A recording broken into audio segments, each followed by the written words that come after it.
Hi friends, welcome to Lion TV. Saregamapa ಹನುಮಂತಗೆ ಇದ್ದಕ್ಕಿದ್ದಂಗೆ shock ಕೊಟ್ಟಿದ್ದಾರೆ ನಮ್ಮ ಸ್ಯಾಂಡಲ್ವುಡ್ನ ಡಿ ಬಾಸ್. ಈ ವಿಷಯದ ಬಗ್ಗೆ ಸಂಪೂರ್ಣ ಮಾಹಿತಿನ ಈ ವಿಡಿಯೋದಲ್ಲಿ ಹೇಳ್ತೀವಿ, ಬನ್ನಿ. ಅದಕ್ಕೂ ಮುಂಚೆ ನೀವಿನ್ನು ನಮ್ಮ ಚಾನಲ್ಗೆ ಸಬ್ಸ್ಕ್ರೈಬ್ ಆಗಿಲ್ಲ ಅಂದರೆ ಈಗಲೇ ಸಬ್ಸ್ಕ್ರೈಬ್ ಮಾಡಿಕೊಳ್ಳಿ. ಹೌದು, ಸರಿಗಮಪ ಸೀಸನ್ 15 ಮುಗಿದಿದೆ. ಮೆಲೋಡಿ ಕಿಂಗ್ ಕೀರ್ತನ್ ಹುಳ್ಳ ಅವರು ವಿನ್ನರ್ ಆಗಿದ್ರೆ, ನಮ್ಮ ಕುರಿ ಕಾಯುವ ಹನುಮಂತ ರನ್ನರ್ ಅಪ್ ಆಗಿದ್ದಾರೆ. ಸ್ಪರ್ಧೆಯಲ್ಲಿ 2ನೇ ಸ್ಥಾನ ಪಡೆದುಕೊಂಡ್ರು ಸಹ ನಮ್ಮ ಕರ್ನಾಟಕದ ಜನರ ಮನಸ್ಸಿನಲ್ಲಿ ಮೊದಲನೇ ಸ್ಥಾನ ಪಡೆದುಕೊಂಡಿದ್ದಾರೆ. ಸರಿಗಮಪ ಫೈನಲ್ ಮುಗಿದ ತಕ್ಷಣ ನಮ್ಮ ಸ್ಯಾಂಡಲ್ವುಡ್ನ ಡಿ ಬಾಸ್ ಅವರು ಸರಿಗಮಪ ಹನುಮಂತನ ತಮ್ಮ ಮನೆಗೆ ಕರೆಸಿ ಹನುಮಂತುಗೆ ಸನ್ಮಾನ ಮಾಡಿ ತಮ್ಮ ಕೈಲಾದಷ್ಟು ಹಣನ ನೀಡಿದ್ದಾರೆ.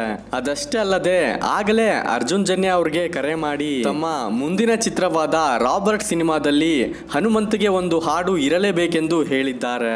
ಈ ಮೂಲಕ ದರ್ಶನ್ ಅವರು ಹನುಮಂತುಗೆ ಒಂದು ದೊಡ್ಡ ಅವಕಾಶವನ್ನೇ ನೀಡಿದ್ದಾರೆ. ನೋಡಿದ್ರಲ್ಲ ಫ್ರೆಂಡ್ಸ್, ಒಂದು ಹಳ್ಳಿ ಪ್ರತಿಭೆಗೆ ನಮ್ಮ ಡಿ ಬಾಸ್ ಅವರು ಎಷ್ಟು ಪ್ರಾಮುಖ್ಯತೆ ನೀಡ್ತಾ ಇದ್ದಾರೆ ಅಂತ. ಇನ್ನು ಡಿ ಬಾಸ್ ಅವರು ಮಾಡಿರುವ ಈ ಕೆಲಸ ನಿಮಗೂ ಕೂಡ ಇಷ್ಟ ಆಗಿದ್ದರೆ ಈಗಲೇ ಈ ವಿಡಿಯೋನ ನಿಮ್ಮ ವಾಟ್ಸಪ್ ಅಲ್ಲಿ ಶೇರ್ ಮಾಡಿ, ಡಿ ಬಾಸ್ ಅಂತ ಕಮೆಂಟ್ ಮಾಡಿ, ಈ ವಿಡಿಯೋನ ಲೈಕ್ ಮಾಡಿ, ಹಾಗೂ ಇದೇ ರೀತಿಯ ಮತ್ತಷ್ಟು ವಿಡಿಯೋಗಳಿಗಾಗಿ ತಪ್ಪದೆ ನಮ್ಮ ಚಾನಲ್ ಸಬ್ಸ್ಕ್ರೈಬ್ ಮಾಡಿಕೊಳ್ಳಿ. Thank you for watching.